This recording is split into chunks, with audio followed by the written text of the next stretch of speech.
So there was once upon a time where I farted in public, where there was an ATM machine, and this lady I did not know about was standing to the stall to the right of me, and she looked over and she said, "Wow," and I said, "Well, yeah."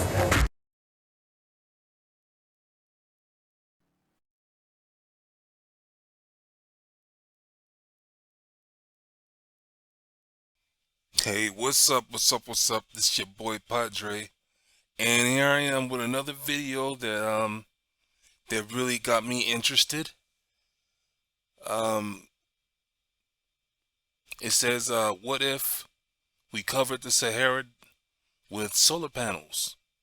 And I was thinking, I'm like, wow, that's not a bad idea. So let's take a moment to check this out, all right? More energy will fall on the world's deserts in 6 hours than the entire world will consume over the next year. The Sahara Desert is well known for being the world's largest hot desert, but it's probably a lot bigger than you even realize. It's nearly the same size as China, it spans across 10 different countries in 3 different time zones, and it gets absolutely massacred by sunlight. This is a map that shows annual sunshine hours across the world. There are some notable hotspots in North America, South America, and Southern Africa, but nowhere gets as much as the Sahara Desert. Most of this China-sized chunk of land gets more than 3,600 hours of sunlight a year, and within that big chunk is this other chunk that gets more than 4,000 hours a year. For reference, that's nearly 4 times the amount of annual sunlight that Germany gets. Most of this is because the Sahara Desert is A, pretty much directly along the Tropic of Cancer, which means the sun for a lot of the year is pretty much directly over it, and B, clouds pretty much never form or even exist over the entire desert, which means all that sunlight is never interrupted. The Sahara, consequently, is the best location anywhere on Earth to place solar panels and develop solar farms. So it then begs the question, what if we covered the entire desert with solar panels? How much energy would we actually be able to produce, and how would this change our planet? Let's take a deep dive. For starters, let's begin here. This is the Ouarzazate Solar Power Station in Morocco, the world's largest concentrated solar power plant currently in existence and a marvel of modern engineering. Once fully completed and operational, the plant will take up an area of 25 square kilometers and be capable of producing 582 megawatts of electricity. Wow. It will even be capable of storing solar energy in the form of superheated molten salt, which allows for further production of electricity even into the night. After investing more than $9 billion into their solar energy objective, Morocco aims to create 4 additional plants similar to this one in the Sahara that will collectively create more than 2,000 megawatts of electricity production, which will be enough to provide for roughly 38% of all of Morocco's annual electricity needs. This project will transform Morocco into the world's leading solar energy state. And as the only African country that currently has a power cable linked to Europe, much of this energy will be exported for profit to the countries of the European Union.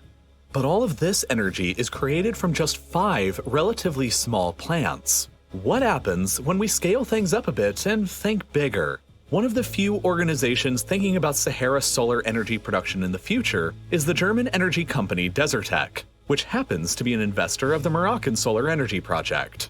According to their research and data taken from the German Aerospace Center, a solar panel array of just this small size in the Sahara could power 100% of Germany's entire electricity needs. Wow. An array of this size could power the entire European Union, while an array of just this size could power the entire world's modern electricity needs at approximately 18 trillion watts, give or take a bit. Wow. Considering that a typical solar panel generates roughly 350 watts of power, this Earth-powering array would encompass around 51.4 billion solar panels, and it would be roughly the same size as the US state of New Mexico. Quite a large amount of land, but it's nothing when compared with the vastness of the Sahara, that also happens to be incredibly sparsely populated. Only about 2.5 million people live across the Sahara, which means that its population density is on a par with Siberia, which further means that it's possible to set up huge solar farms like this without too much of a negative impact on the local inhabitants. The Desert Tech project doesn't quite intend on transforming the entire Sahara into a solar farm, but it's still quite ambitious. The general idea is to set up a series of massive solar farms across the Sahara's perimeter and deeper into the Middle East. Once constructed, this collection of solar farms will provide for the majority of Africa's and the Middle East's electricity needs, while shipping any excess power across cables to Europe that could supply as much as 15% of the continent's entire electricity needs. This is a real-life plan that's undergone significant amounts of research and investment. But why are they only planning on building solar farms around the Sahara's perimeter? Well, while there's lots of obvious benefits to constructing solar farms in the empty Sahara, there's also lots of problems. First of all, the Sahara's emptiness itself is both a blessing and a curse. On the one hand, it means that almost nobody will have to be relocated or moved off of their land. But on the other hand, there isn't any infrastructure to actually get the massive amounts of supplies into place in any kind of cost-effective manner. I mean, look at this map.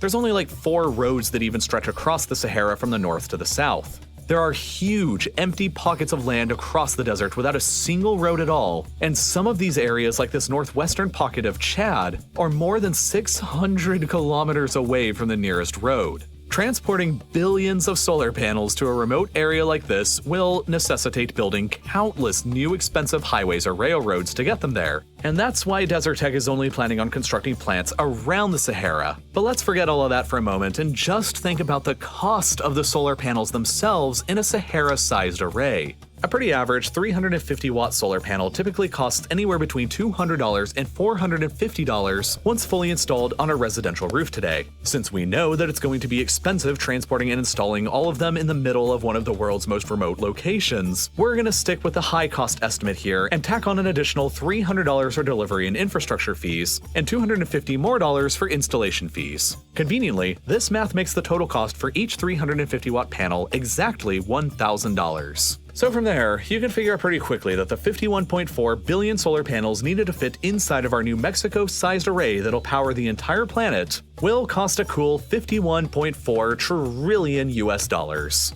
For reference, that's approximately 60% of the entire world's GDP, but it would enable us to immediately switch all of our electricity over to renewable solar, so that's pretty cool. Alright then, now let's just assume that we've turned on infinite money and we expanded upon this by filling up the entire Sahara Desert with solar panels. What is going to happen now?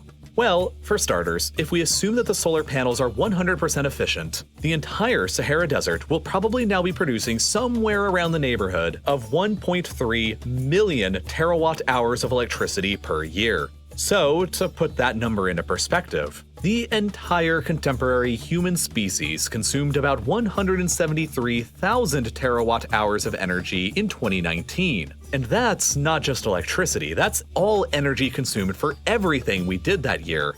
A Sahara Desert covered in solar panels would generate more than 7 times the amount of energy that all of the nearly 8 billion humans of the world collectively consume right now.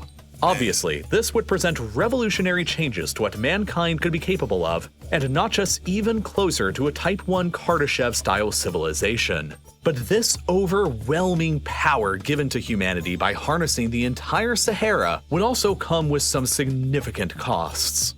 The black surfaces of the solar panels dotting the Sahara will of course absorb most of the sunlight hitting the Sahara. Only a tiny fraction of that incoming energy will actually be converted into electricity, while the overwhelming majority will be returned back to the environment as heat.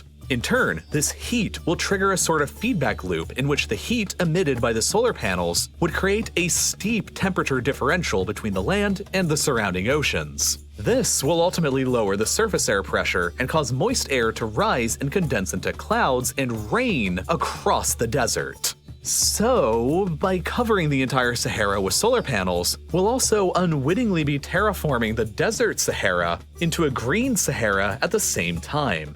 In some ways, this will be good, because it will open up a massive amount of land the size of China to colonization, human settlement, and critically for the emerging economies of North Africa, extensive economic development for their countries and their people. But in other ways, this will be really bad.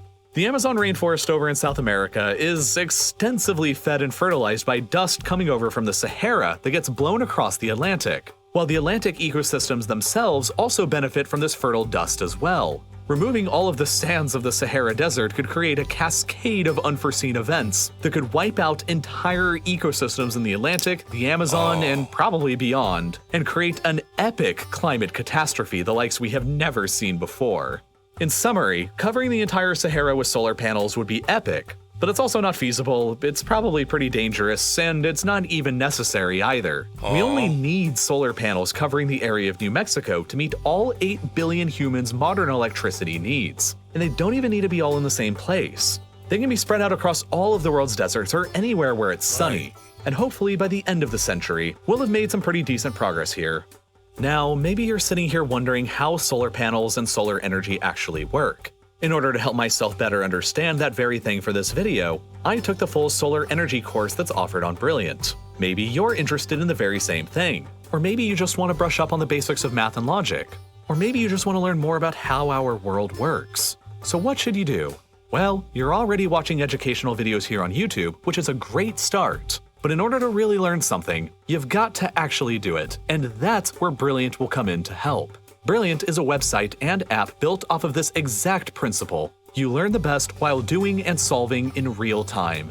You can jump directly into solving problems and be coached bit by bit until, before you even realize it, you've learned a new subject in STEM.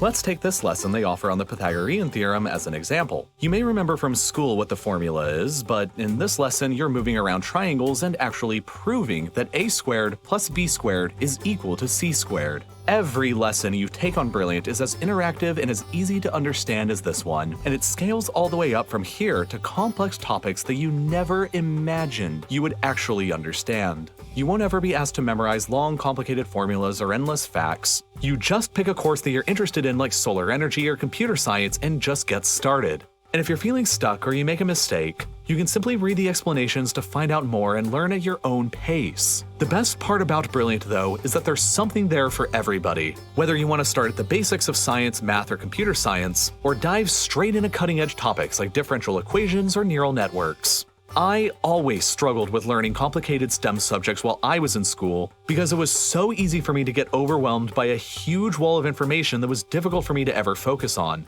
But now, Brilliant has helped me so much with learning about all of these things that I used to think were just a lost cause. And they help me make videos like the one you just watched. So if you'd like to join me and the community of 8 million other learners and educators today, you can get started on anything from astrophysics to algebra 2 for 20% off by being one of the first 200 people who go to brilliant.org/reallifelore or by following the link down in the description. And as always, thank you so much for watching.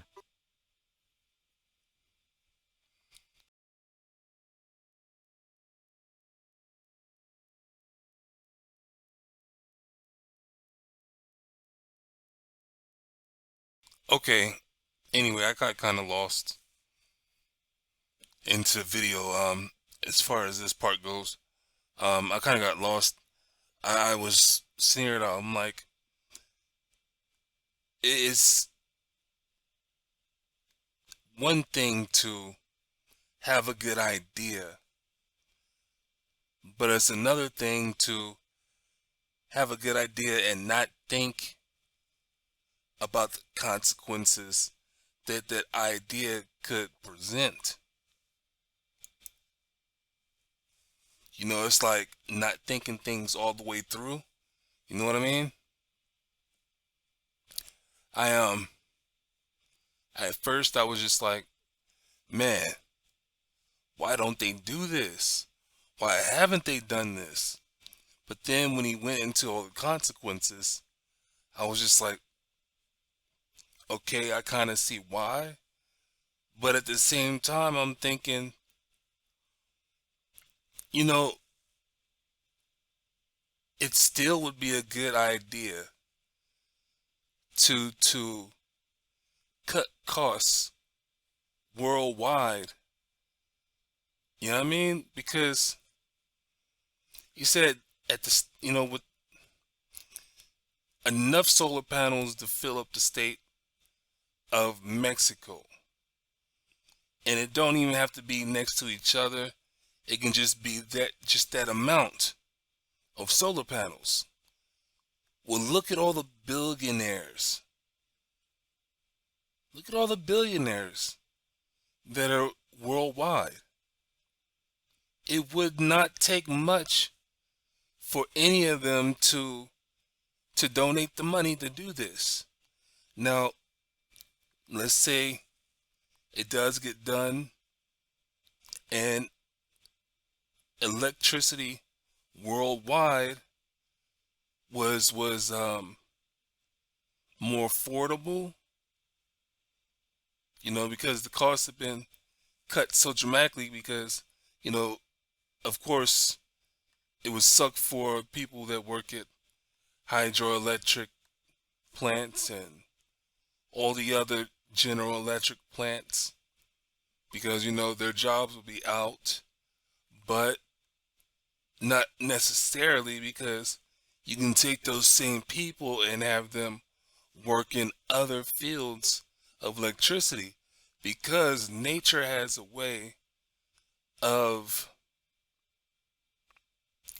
correcting the errors of humans. So best believe, you would need a backup plan for those solar panels.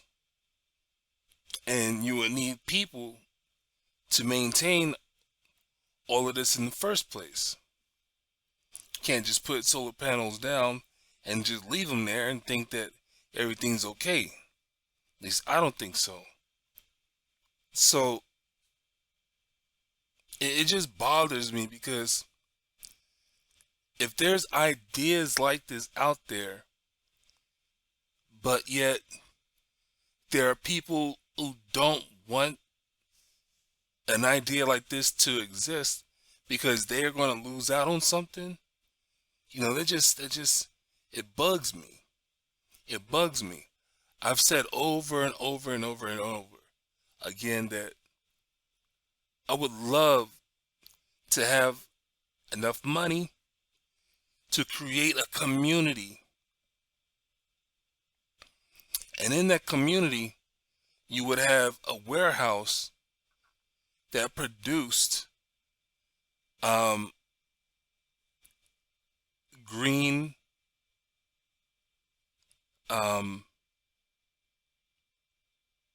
green things. I mean, when I say green things, just things that, we could use that, that don't take up natural resources. Windmills, things like that. I mean, it don't take away from natural resources. Are you understanding what I'm saying? It's like, let's say it was windmills, okay? And with that factory, you had a school to train people to build those windmills that the factory was going to produce. And with that factory and with that school, you had a residential area for the people that are going to that school and working in that factory. And within that residential area, you had people that have the natural ability to work the fields that we need in an infrastructure. I mean, you know what I'm saying? What I'm trying to say is you have people that are naturally gifted to be mechanics. You know what I'm saying? They work on cars easily. They understand all that stuff. You got people who understand the human anatomy. It's just easy to them. You know what I'm saying? All these different fields of medicine. You got people that work those fields of medicine because it comes easy to them. Out of all the schooling and the training that they've done, it's just something as a child that brought them to that field in the first place. So when you have people in the community that do things naturally anyway, you know what I'm saying? Then what would you need to go outside of the community and go get anything? Period. I mean, why would you need to leave out that community?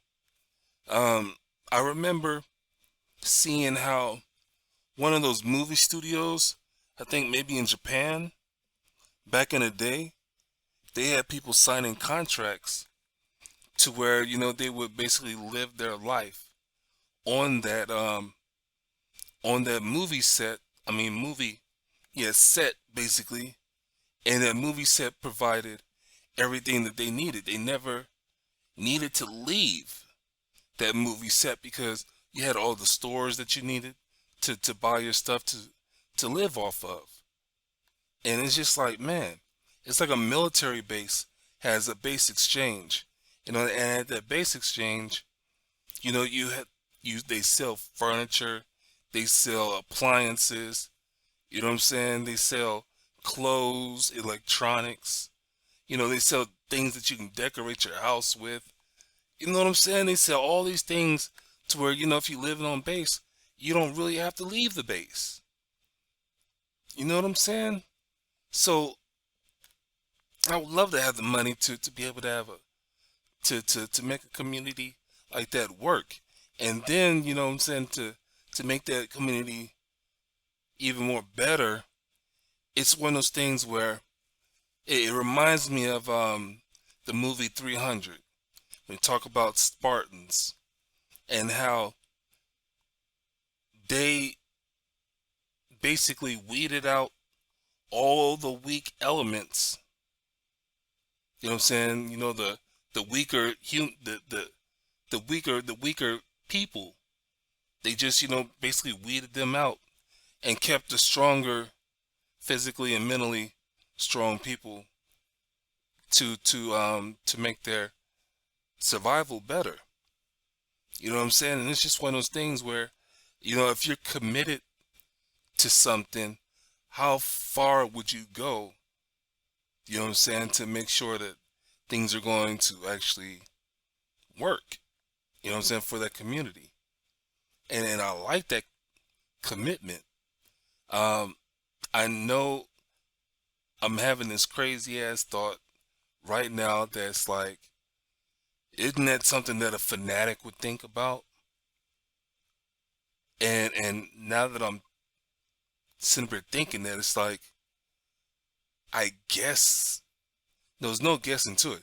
I think a fanatic would think on a level like that, you know, but I don't know. You have let's say you had doomsday preppers, and let's say you had a community of doomsday preppers.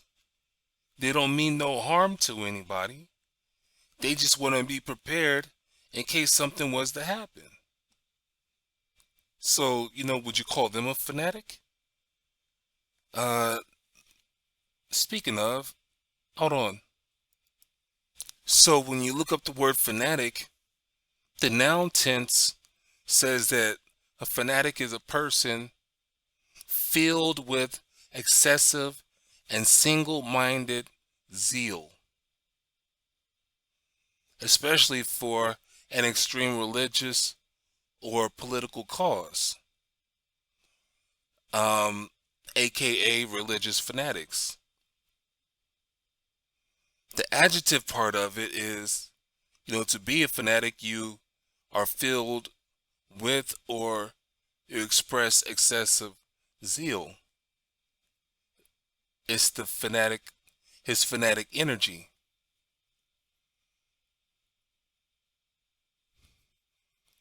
So they're saying, you know, if you're going to be a fanatic, you know, it's a single-minded thing. An excessive,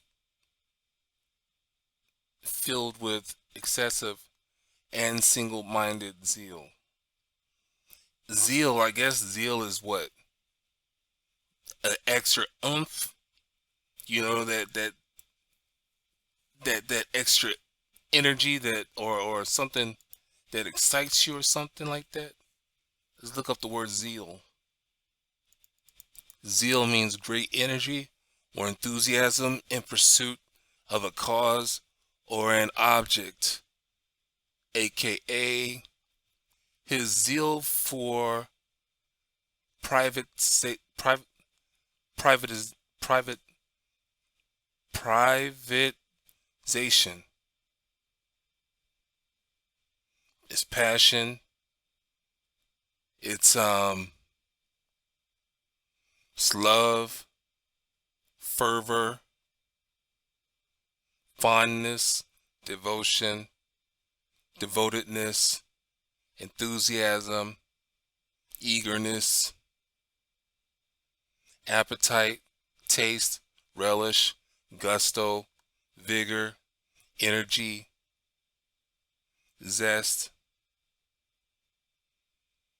So, whenever you have whenever you're in pursuit of a cause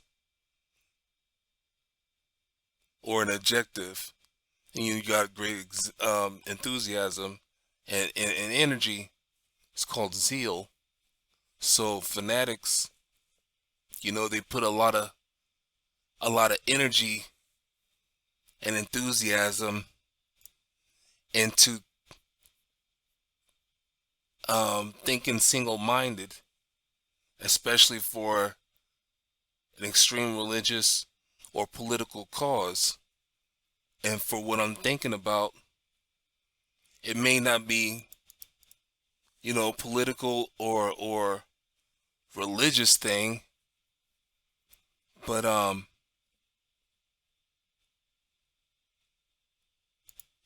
is more of a community thing. And in that community, it wouldn't matter what your religion is. It wouldn't matter what your political goal is, as long as you're given to the community. It's like if you live in that community and you don't want nothing to happen to that community, you're going to take all your opinions and you're going to either, talk about it or keep it to yourself. There's nothing worth fighting over. You know what I'm saying? There's no opinion that anybody should want to fight over when your common cause is to create those windmill parts and sell windmill parts. You know what I'm saying? Is that making sense? I mean, I've been thinking about this for years. It's kind of like I wish I had the know-how and the knowledge to live off the grid. Okay? It's kind of like going and buying 2 to 3 acres of property in a nice location, mainly by a natural stream that's not anywhere near, power plants, anything that could pollute the water, and within those 2-3 acres, you have a few 2 to 3 windmills to generate a power source. As far as accumulating water, you know what I'm saying? You have something to catch rainwater, but then you also have something to take evaporated, the water vapors and collect, the water from the gas. Water. I mean, have you seen people take a bucket and put plastic on top of it and have something in that bucket that created water or created a fume or a gas that whenever it's collected up on the plastic on the top that's supposed to be the roof, it creates water that you can drink? Okay, something like that. I'm not an engineer, but I've seen videos and movies and all that kind of good stuff that opened up my imagination, and I've learned vicariously through other people's videos and stuff that when you want to create some water, that's one of the ways that you can do it. You know what I'm saying? So not only do you collect rainwater, but you can have some evaporation. You know what I mean? And collect your water like that. You got fish farms that you can have on your land. You know what I'm saying? You can have your own animals that you slaughter. Plus, if you live in a location to where you can go hunting, you know what I'm saying? Whenever the hunting seasons are available. You know what I mean? You just hunt and butcher, slaughter your own meats. You know what I'm saying? Farm your own meat, whatever you want to call it. And then you have your fruits and your vegetables that you have put down in the ground so that they grow. And you know, you harvest your fruits and your vegetables, keeping everything clean. As far as your fertilizers, hell, you come up, with some natural fertilizers. So then that way you don't have to leave your property to go and spend your money, put your hard-earned money into somebody else's pocket. You know what I'm saying? All your excess materials you could sell back to the community, to somebody's community. You know what I mean? You might live off the grid, but if you have excess stuff, you know what I'm saying? You just take a trip. You know what I mean? Take a trip to the nearest town. You know what I mean? They got the markets and things like that. Fruit and vegetable markets. You know what I mean? Flea markets, and sell these extra things. From the skins that you get from your animals. You know what I mean? You can get sheep, create your own wool, things like that, and create, clothing and different items, you know what I'm saying? Kid toys or whatever the hell. Take that to the flea market and sell it. You know what I mean? The way things are now with the internet, you might be off the grid, but don't be dumb enough to take yourself off of the internet, because you can sell shit on the internet. You run a business from the internet. You know what I mean? So I'm not thinking of getting off the grid to be like, fuck you, I don't want you to find me. It's to get off the grid so you can say, fuck you, why do I need to pay for water when water is free? That fucks me up. Why am I paying for water when water is fucking free if I live by a stream? You know what I'm saying? And if I'm boiling out, pollutants, if I'm filtering out the pollutants, all that kind of good shit. So, and man, you put down, you dig down and you make your well. You know what I'm saying? By hitting the water table.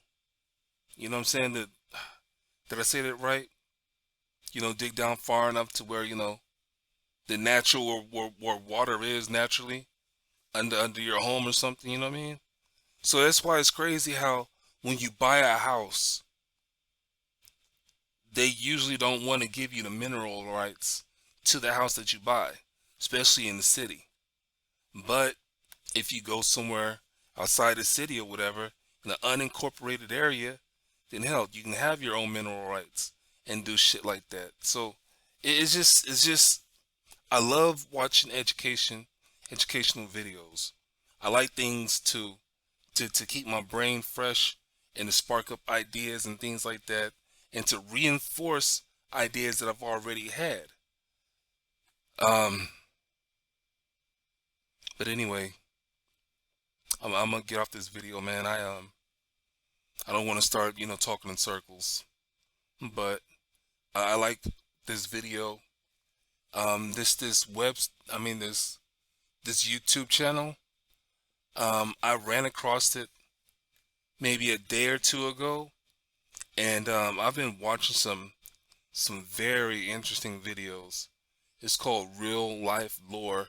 I'll leave the link down in the box. And I like the way YouTube is, to where you don't really have to subscribe to a channel, but if you're watching enough of the videos, it's going to keep recommending other videos to you. You know what I'm saying? And I like that. That's pretty cool. But anyway, let me get off of here. Hope you have a good day. Hope you have a good night. Hope you have a good morning. My disclaimer is this: I'm not the smartest person in the world, and I'm not the dumbest person in the world. I've done some research on some things, and there's a whole hell of a lot of research that I still need to do. What I need you to do is to question everything that I said and everything that's inside of this video, and do some research and form your own opinion. And the best thing that you can do with your opinion is to share it with people. You never know when someone has been thinking about the same things that you're thinking about, but they don't have anyone to talk to about these different topics and things like that. It sucks to feel alone, period. It really does. It really does. That's why, video blogging, doing, reaction videos like this is a form of therapy for me. I might only get 1 or 2 views, but I've got it out my system. So if you have opinions and thoughts and things that you've researched, get it out your system. You know what I mean? And share it with people. We're a community of people, regardless of it's like for me posting a video, regardless of how many views I get, it's the fact that I put it out there so that somebody at any time of the time that it's on YouTube might get a hold of it and be like, I was thinking about that. That's a pretty good idea. And even if they disagree with it, the point that they watched it, watch the video that like this or a video that I might post, even if they disagree with it, they're still walking away with something of some substance. I would hate I don't like the idea of posting a video that's gonna just leave trash in your brain, in your mind. I'd rather leave a video to where you're gonna be able to walk away with something and be like, man, that wasn't bad. That was pretty cool. You go get your trash in somewhere else. You know what I mean? I mean, that's one way that I could think about it. I like trash too every now and then. You know what I'm saying? And where they say one man's trash is another man's treasure. So I might call something trash, or I might not laugh at a certain comedian, but somebody else will. You know what I mean? So I'm not being so judgmental. It's just certain things I don't want to post on my channel, because I'm thinking, hey, I'd rather you watch this than this type of thing. Let me get out of here. You know what I'm saying? Let me get out of here. Like I said, I hope you have a good day, a good night, and a good morning. Please be at peace with yourself. Spread peace. Spread some love to those who deserve it. Spread love to those who will accept it. All right?